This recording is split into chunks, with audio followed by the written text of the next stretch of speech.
Morning students, welcome to sir Prakash English medium school. आज का हमारा लेक्चर है मैथ्स का एनसीईआरटी का, जो हम कंटिन्यू करने वाले हैं। हमने यहाँ तक कंप्लीट किया था, यहाँ तक। अभी नेक्स्ट टॉपिक है हमारा फिशरमैन इन देयर बोट्स। तो फिशरमैन क्या करते हैं बोट्स के साथ, वो हम देखते हैं। तो चलो, how many of you have seen the sea? क्या आपने सी देखा है, समुद्र देखा है? क्या आपने? यस और नो में सबको आंसर लिखना है। यहाँ पर आप सबने देखा हो तो यस, और नहीं देखा हो तो नो लिखना है। Where did you see it? Did you see it in a movie or for real? क्या आपने मूवी में देखा है सी के रियल में देखा है? तो जो आपने मूवी में देखा हो तो लिखना है इन अ मूवी, और रियल में देखा हो तो लिखना है इन अ रियल। यहाँ पर सबको आंसर लिखना है। How deep do you think the sea could be find out? क्या करना है? आप सबको थिंक करना है कि सी है वो, उसकी डेप्थ है वो कितनी अंदर तक होगी। ओके, ये आप सबको थिंक करना है। तो मैं आप सबको मैं भी कह सकती हूँ कि उसकी डेप्थ कितनी होती है? 500 फीट उसकी डेप्थ होती है, 500 फीट। तो यहाँ पर सबको आंसर लिखना है। फिर नेक्स्ट है यहाँ पर, do you know how to swim? क्या आप सबको पता है कि अंदर सी में स्विम कैसे करना है या स्विमिंग कैसे करना है वो?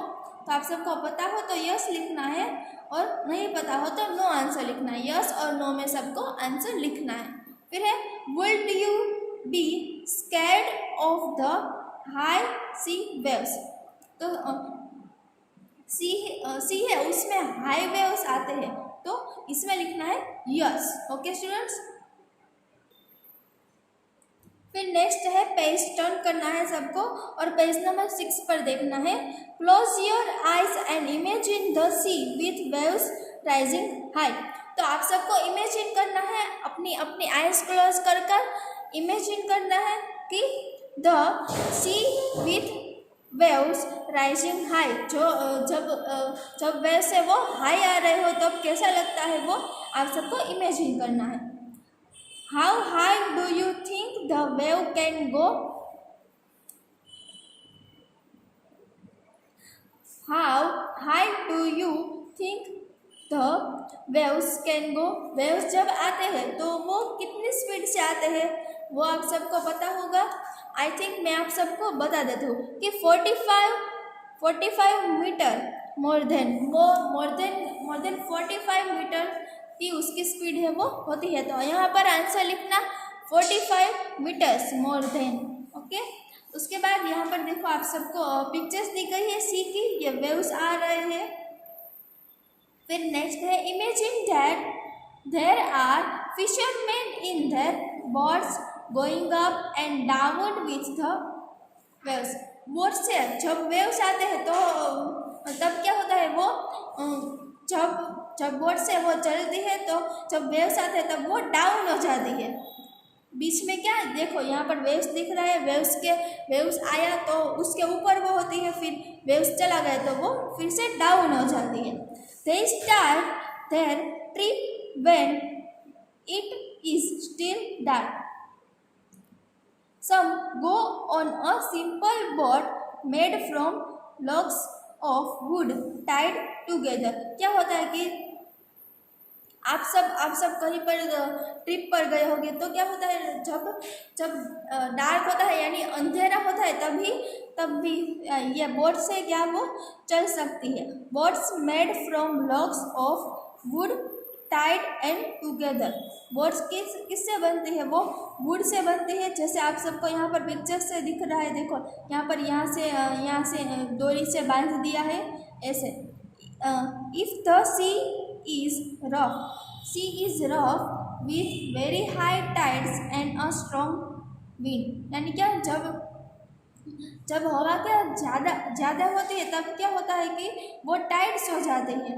And then this fisherman have a very difficult time. ये टाइम है जब हवा ज़्यादा होती है तो बोट्स चल नहीं पाती, इसलिए फिशरमैन के लिए ये टाइम क्या होता है वो डिफ़िकल्ट होता है उसके लिए। फिर यहाँ पर है next, this log birds do not go very far. ऐसी बर्ड्स होती है जो क्या है, जो बर्ड्स बहुत ज़्यादा फास्ट नहीं चलती। If the wind is helpful, ऐसी बर्ड्स होती है उसके लिए हेल्पफुल विंड करती है, यानी हवा करती है। दे ट्रैवल अबाउट 4 किमी इन 1 आवर। ये जो बर्ड्स होती है वो 1 आवर में 4 किलोमीटर चल सकती है। 1 आवर में कितने किलोमीटर चल सकती है, तो 4 किलोमीटर चल सकती है।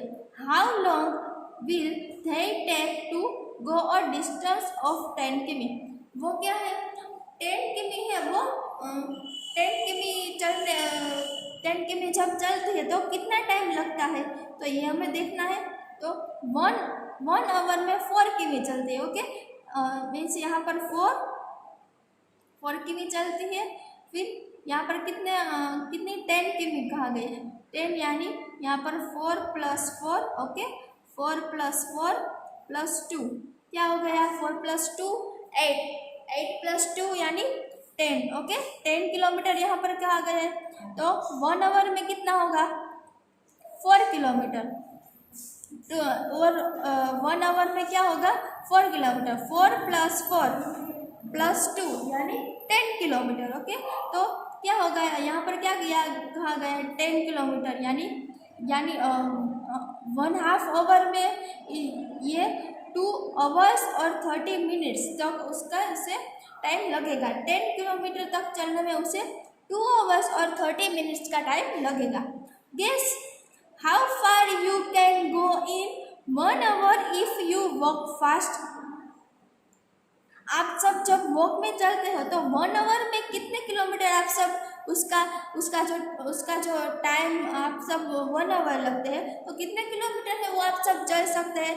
तो मे बी आप सब जब फास्ट चले तो 5 किमी आप सब उसका जो है ना समय वो ले सकते हैं, time.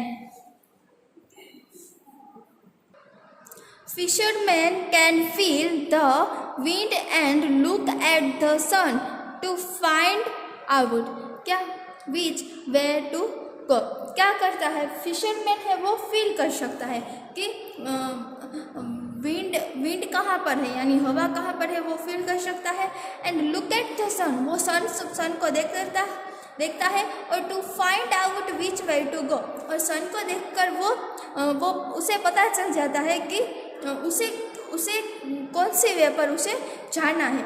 Many of us would get lost and not be able to find our way on the C.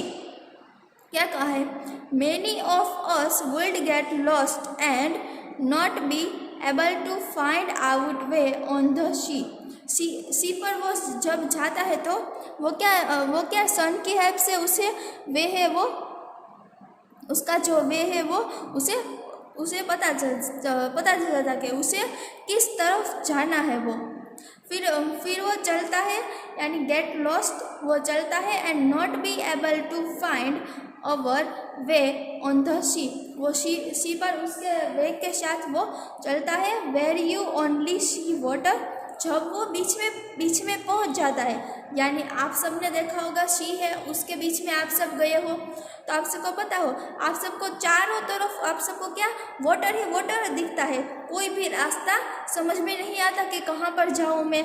Water and nothing else, सब सिर्फ वाटर ही दिखता है, फिर कुछ भी समझ में नहीं आता है, नथिंग एल्स।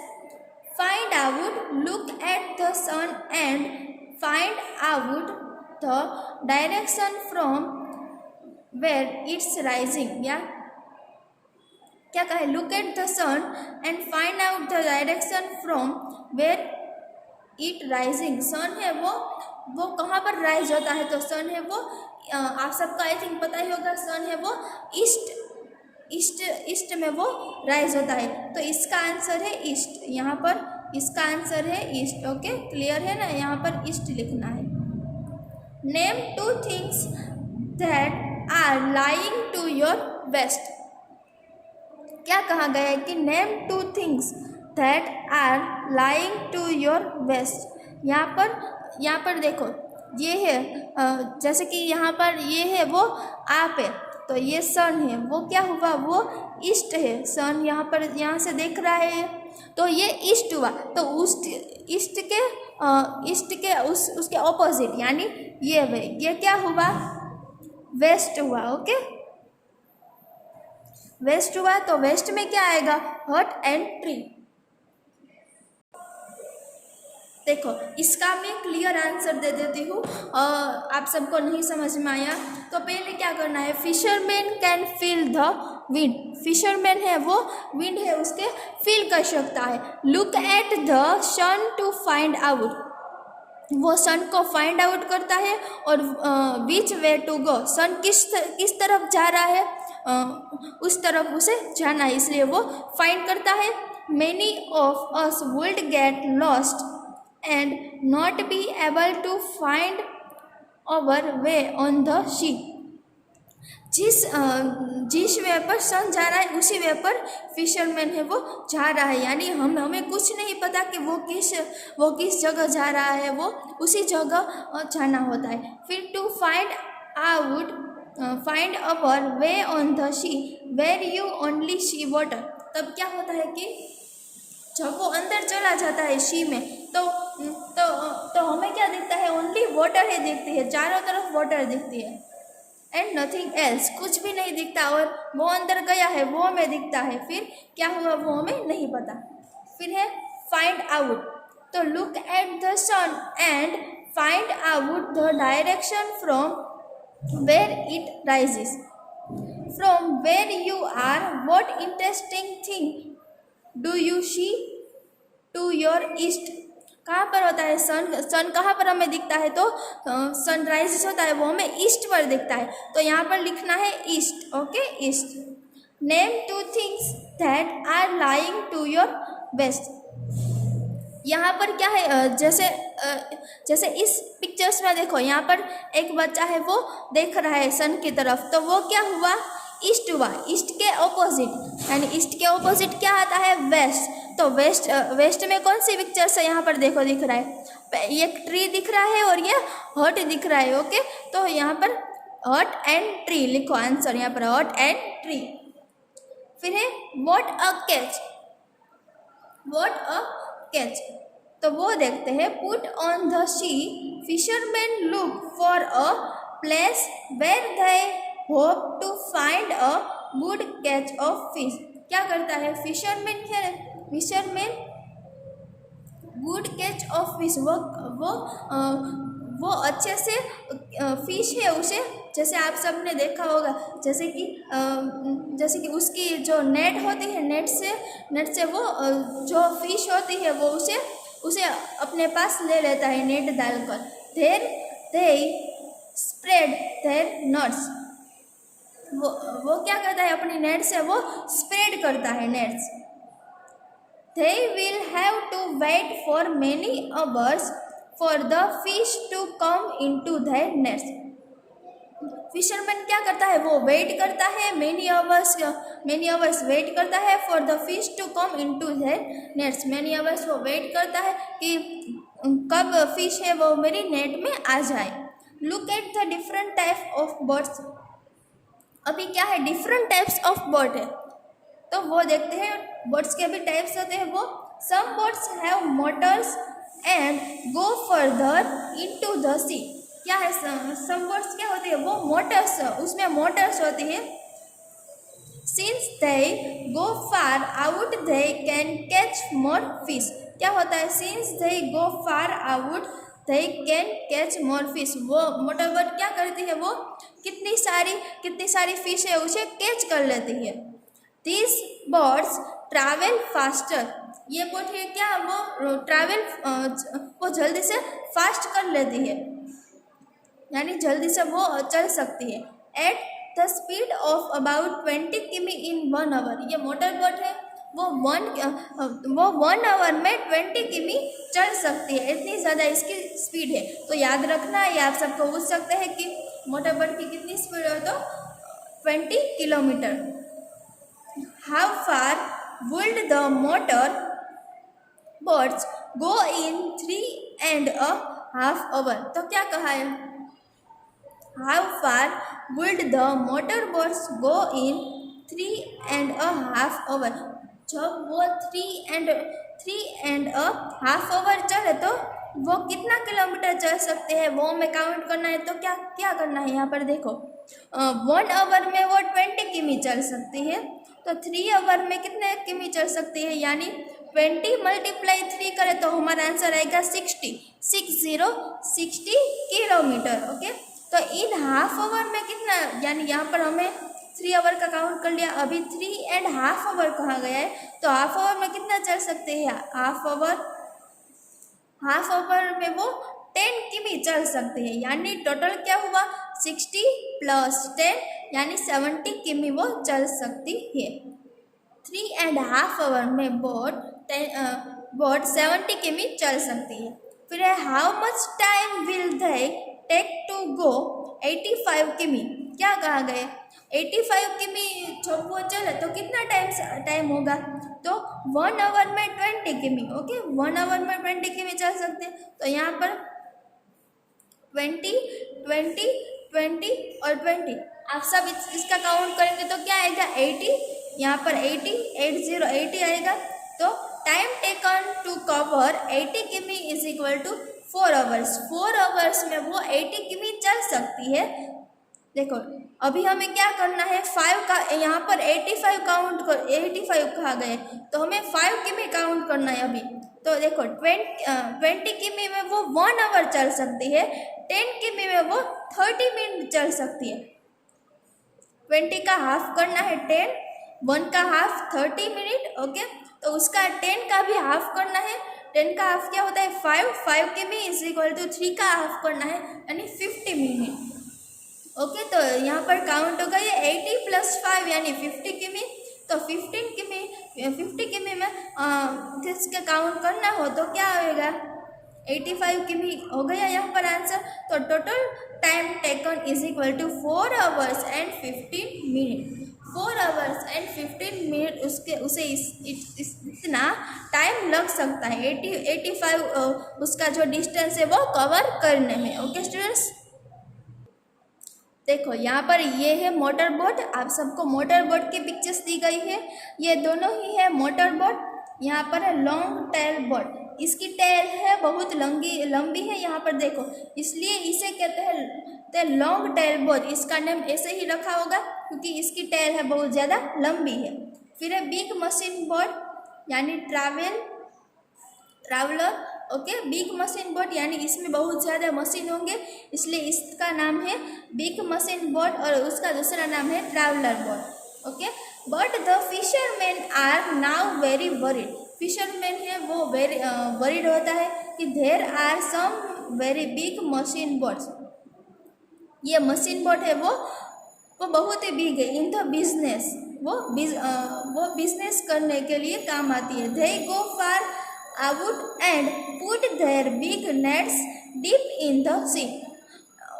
ये मशीन बोट्स, उसकी नेट्स क्या होती है वो अंदर तक जाती है और अंदर तक जाती है सी में। ओके, और उसकी नेट क्या होती है बहुत ज़्यादा बड़ी होती है, बिग नेट्स होती है। This way they collect a wall lots of fish. ये मशीन बोट्स है वो क्या करते हैं, वो लॉट्स ऑफ फिश है वो उसे कलेक्ट कर सकती है। Living very few near the sea shore, they also stay out on the sea for many days. क्या होता है वो जब कलेक्ट कर लेती है तो क्या होता है वो कितनी ज़्यादा फिश कलेक्ट कर लेते हैं, सबसे ज़्यादा। Living very few near the sea shore, जब सी है उससे सी जब स्टार्ट होता है उससे नज़दीक फिश है वो नहीं आती। उसके लिए क्या करना होता है, बोट को अंदर तक जाना होता है, फिर अंदर डीपली वो अंडर द वाटर हो तो भी वो कलेक्ट कर लेती है। They also stay out on the sea for many days. क्या होता है वो उसमें होती है फिश, तो वह मेनी डेज तक वो उसमें स्टे रहती है, फिर फिश है वो कलेक्ट कर लेती है। This big machine boats also catch the small baby fish. दूसरी बोट से वो स्मॉल बेबी फिश है वो कलेक्ट नहीं कर लेती, उसे उसे बड़ी होने तक सब क्या वेट करते हैं। तो ये मशीन बोट से वो वेट नहीं करते, वो क्या कर लेते हैं, वो जो स्मॉल बेबी फिश हो उसे भी वो कलेक्ट कर लेते हैं। Which have yet to grow up, fishermen in the smaller boats always let the baby fish pass through their nets to go back into the sea. क्या करते हैं फिशरमैन है वो जो बेबी फिश होती है उसे पास थ्रू द नेट्स के पास करती है and back into the sea में वो होती है। They choose a net size in such a way that only the grown up fish are catch. क्या करता है उसकी नेट है वो है ना बहुत ज़्यादा, ऐसे हम कहें कि है ना बहुत ज़्यादा वो क्या होती है पतली होती है, यानी उसकी जो नेट होती है वो ऐसी स्मॉल होती है अंदर से, और दूसरी जो नेट्स होती है वो बड़ी होती है और वो बड़ी बड़ी फिश ही वो कलेक्ट कर लेती है। ये इसकी नेट से मशीन बोट्स की वो छोटी फिश है यानी बेबीज फिश होती है वो भी वो कलेक्ट कर लेती है। For hundreds of years, fishermen have cared for the sea and its fish. 400 यानी 100 years से फिशरमैन है वो क्या केयर करते थे, उसकी केयर करते थे सी की और फिशेस की वो केयर करते थे, यानी उससे जितनी ज़रूरत होती थी जितनी उसके नीड होती थी इतनी वो फिश कलेक्ट करते थे। Okay and fished only a little to eat and sell. वो क्या करते थे वो फिश है वो उससे ये फिशरमैन होते हैं इसका काम क्या होता है कि फिशरमैन उससे फिश है वो उसे कलेक्ट कर लेते हैं नेट्स के साथ, फिश क्या उसे सेल कर देते हैं, उसे बेच देते थे। इसका काम क्या होता है कि फिशरमैन को बेच देते हैं, उससे उसका जो गुजरान हम कहते हैं कि उससे उसका भरण पोषण और खाना पीना उसे ज़्यादा मिल जाता है। इतने ही वो फिश है वो कलेक्ट कर लेते हैं। लेकिन अभी ऐसा नहीं होता, अभी ये सब बिजनेस हो गया, इसलिए जितने भी फिश हो वो सब लोग कलेक्ट कर लेते हैं, फिर दूसरा का कोई सोचना नहीं है। फिर अभी फिशरमैन क्या करते हैं कि पहले तो बहुत ज़्यादा फिश है वो कलेक्ट कर ली, फिर उसका कुछ भी नहीं चल सकता, ऐसा हो रहा है अभी तो। They say that if travelers catch thousands of kilograms of fish every day, क्या होता है ये ट्रैवलर्स है डेली क्या करते हैं वो 1000 of kilograms fish every day वो कलेक्ट कर लेता है। तो एवरी डे वो इतना कलेक्ट कर लेता है, फिर दूसरे दिन इतनी फिश नहीं मिलती है। जो देखो यहाँ पर ऐसा कहा है कि there will be no fish left in the sea, फिर क्या होता है फिश है वो चली जाती है, एक भी फिश वो सी में नहीं रहती जब ये ट्रैवलर है वो कलेक्ट कर लेता है तभी। Write a news report about the dangerous faced by the fishes in our rivers and seas. क्या करना है आप सबको fishes in our rivers and seas, rivers and seas के बारे में आप सबको रिपोर्ट लिखना है अपने बुक में। ओके रिपोर्ट लिखना है इंग्लिश में, ओके इंग्लिश में रिपोर्ट लिखना है, ऐसा यहाँ पर कहा गया है। ओके तो ये सबको कंप्लीट करना है। ओके स्टूडेंट्स आज का लेक्चर मैं यहाँ पर कंप्लीट करती हूँ। ओके अब हम कल के लेक्चर में मिलेंगे। आप सबको यहाँ तक समझ में आ गया होगा। ओके और सबको अपनी टेक्स्ट बुक में जो मैंने आंसर लिखा है वो सबको कंप्लीट करनी है। आज का लेक्चर में यहाँ पर रखती हूँ। Thank you students.